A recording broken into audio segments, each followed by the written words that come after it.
Di saat timnas Indonesia sibuk mempersiapkan timnya buat menatap ronde ketiga kualifikasi Piala Dunia 2026, negara-negara ASEAN lainnya yang tidak lolos justru mengincar poin ranking FIFA yang lebih tinggi dengan mengadakan turnamen sendiri. Thailand kembali mengadakan turnamen Piala Raja, di mana Thailand mendadak sibuk sendiri usai tersingkir menyakitkan di ronde kedua kualifikasi Piala Dunia 2026. Thailand tersingkir akibat kalah selisih gol dari Cina.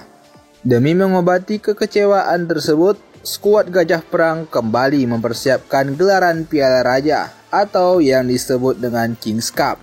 Turnamen ini bakal menjadi hiburan penghapus kesedihan publik Thailand usai gagalnya timnas mereka ke ronde ketiga kualifikasi Piala Dunia. Tim yang disebut sebagai Raja ASEAN berkat 7 gelar juara Piala AFF ini bakal menggelar Piala Raja dengan meriah. Rencananya turnamen ini bakal diikuti oleh negara-negara yang masuk ke dalam ranking 100 besar FIFA. Pada edisi sebelumnya, Federasi Thailand mengajak Irak dan Lebanon untuk bertarung di Piala Raja. Namun, sayangnya di edisi terbaru kali ini, kemungkinan skuad Gajah Perang diprediksi kesulitan mencari negara ranking 100 besar FIFA.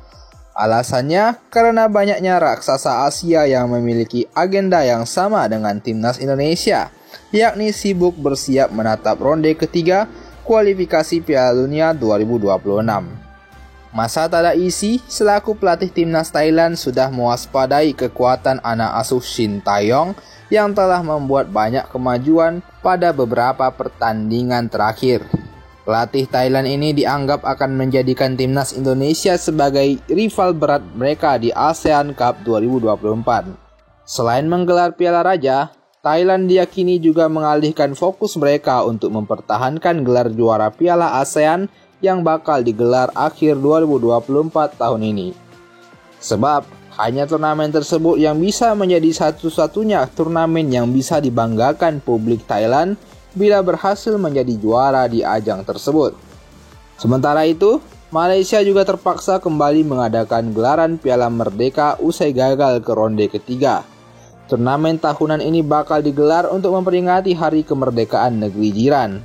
Piala Merdeka diprediksi akan menjadi ajang balas dendam untuk skuad Harimau Malaya.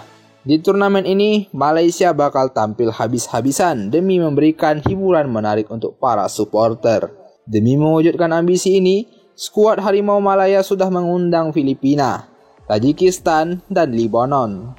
Bahkan, FIM selaku federasi disebut akan mengoperasikan harga tiket. Harapannya, supporter negeri jiran bakal memenuhi Stadion Bukit Jalil untuk memberikan dukungan penuh kepada timnas Malaysia. Setelah mengobrol tiket murah, FIM langsung memasang target juara untuk menjaga harga diri. Pihak federasi tak ingin skuad Harimau Malaya kembali menanggung malu seperti edisi sebelumnya. Ketika masih dilatih oleh Kim Panggon, Malaysia gagal juara usai dikalahkan Tajikistan di partai final turnamen Merdeka 2023. Namun semangat tinggi Malaysia menjuarai Piala Merdeka rupanya terancam kacau. Pasalnya turnamen buatan FIM ini langsung diboikot oleh kelompok supporter negeri jiran yakni Kurva. Aksi penolakan ini disampaikan langsung lewat unggahan Facebook Ultras Malaya. Gerakan boikot Piala Merdeka semakin menambah berat tugas Pau Marty selaku pelatih interim dari timnas Malaysia. Ex-pelatih Barcelona B ini harus menanggung beban membangkitkan skuad Harimau Malaya. FIM menuntut sang pelatih untuk menjuarai Piala Merdeka demi ranking FIFA yang lebih tinggi. Pasalnya, skuad Harimau Malaya berpeluang masuk ke pot kedua di undian kualifikasi Piala Asia 2027. Alhasil, peluang Malaysia untuk lolos ke turnamen paling besar se-Asia ini semakin mengecil. Pasalnya, AFC mengubah aturan bahwa hanya satu negara yang berhak lolos dari fase grup kualifikasi. Jika melihat ranking FIFA Malaysia, mereka bakal bertemu negara-negara raksasa dari pot 1, Suriah, Thailand, Tajikistan, Vietnam, Lebanon, dan India diprediksi akan menjadi lawan skuad Harimau Malaya. Alhasil, pasukan hitam kuning tersebut harus menyapu bersih di laga Piala Merdeka demi masuk ke pot pertama.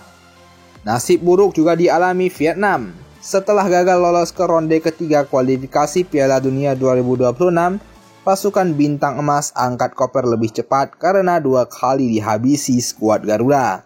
Setelah gagal total, Vietnam langsung membidik gelar juara ASEAN Cup 2024 sebagai ajang balas dendam. Pasalnya, skuad Naga Biru akan kembali bertemu dengan timnas Indonesia di babak fase grup. Dalam beberapa laga terakhir, Vietnam memang lebih sering dipecundangi oleh Indonesia. Dalam ajang Piala Asia 2023 dan kualifikasi Piala Dunia 2026, Vietnam selalu dipantati oleh Indonesia. Demi tampil maksimal di turnamen ini, Vietnam sampai menantang Thailand untuk pemanasan. Langkah ini diambil karena VFF selaku federasi tiba-tiba memprioritaskan ASEAN Cup 2024. Padahal awalnya turnamen ini tidak terlalu dilirik skuad Naga Biru karena dianggap kurang bergengsi. Namun, Nguyen Xuan Phu selaku bagian dari VFF menyebut akan mengejar trofi ini. Bahkan sebelum gelaran Asia Tenggara ini digelar, media-media Vietnam seperti Soha sudah mulai koar-koar untuk menyombongkan peluang juara Vietnam dengan Indonesia, di mana timnas Indonesia berencana mengirimkan tim muda ke ASEAN Cup 2024 demi membagi fokus mereka yang juga bersiap untuk melakoni pertandingan di babak ketiga kualifikasi Piala Dunia.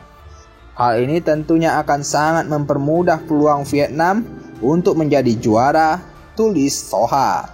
Selain uji coba melawan Thailand, VFF juga berencana menggelar turnamen dadakan. Di perhelatan ini, Vietnam sudah mengundang Lebanon dan India untuk menjadi lawan tanding. Turnamen dadakan dari VFF ini rencananya bakal digelar pada 9 hingga 15 Oktober 2024. Vietnam diprediksi akan habis-habisan di perhelatan ini karena masuk agenda FIFA Matchday. Skuad Naga Biru butuh poin tambahan untuk kembali memperbaiki ranking FIFA yang anjlok akibat 3 kekalahan menghadapi Indonesia. Ketika para rival ASEAN lainnya sibuk sendiri, timnas Indonesia sudah ditunggu jadwal padat ronde ketiga kualifikasi Piala Dunia. Skuad Garuda dipastikan akan melakoni 2 laga berat di bulan September mendatang. PSSI langsung berusaha mendukung penuh perjuangan timnas Indonesia, salah satunya dengan membereskan masalah kontrak Coach Sintayong yang sempat simpang siur. Coach Sintayong pun akhirnya mendapatkan perpanjangan kontrak bersama timnas Indonesia hingga 2027 mendatang. Dukungan penuh dari PSSI ini langsung disambut hangat oleh Coach Shin. Pelatih asal Korea Selatan ini bakal memanggil para pemain skuad Garuda untuk berkumpul di akhir Agustus nanti. Tentunya PSSI juga masih menunggu kejelasan status kiper milik FC Dallas yang baru saja dinaturalisasi, yakni Martin Paes. Apakah bisa dirinya diturunkan di laga kualifikasi Piala Dunia nantinya? Sebab statusnya masih menunggu sidang FIFA yang bakal digelar pertengahan Agustus ini. Bila gagal, maka jalan satu-satunya ialah membawa persoalan ini ke sidang arbitrase olahraga atau CIS. Namun kemungkinan bakal kembali memakan waktu sebab jadwal kualifikasi Piala Dunia yang sudah semakin mepet tinggal 2 minggu lagi. Dengan negara lain sibuk bikin turnamen sendiri, akankah timnas Indonesia harus kembali menggendong nama ASEAN di ronde ketiga? Coba tuliskan tanggapan kalian di kolom komentar. Dan jangan lupa buat like serta subscribe channel Bung Bill supaya kalian tak ketinggalan berita-berita menarik seputar sepak bola Indonesia dan mancanegara. Thank you.